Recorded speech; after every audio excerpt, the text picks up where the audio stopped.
Nick Vujicic ఇతని life story గురించి ఇవాళ మనం తెలుసుకుందాం. 1982లో ఆస్ట్రేలియాలో జన్మించాడు. అతనికి టెట్రా అమేలియా సిండ్రోమ్ అనే అరుదైన జన్మ వైకల్యంతో జన్మించాడు. అంటే చేతులు కాళ్ళు ఏవీ లేకుండా పుట్టడం జరిగింది.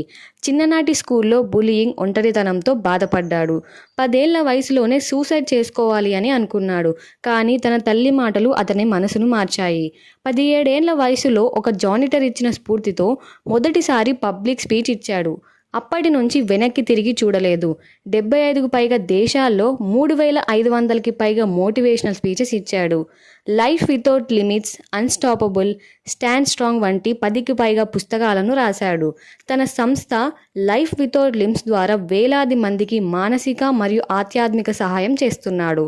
చేతులు లేకపోయినా మొహంతో కీప్యాడ్ ఉపయోగించి 43 పదాలు ఒక నిమిషంలో టైప్ చేయగలడు. Skateboard, swimming, golf, fishing, ఒక సాధారణ మనిషిలాగానే అన్నీ చేయగలనని నిరూపించాడు. నిక్ ఎప్పుడూ చెప్పే ఒక మాట, లోపం అనేది శరీరంలో కాదు, మనసులో ఉంటుంది.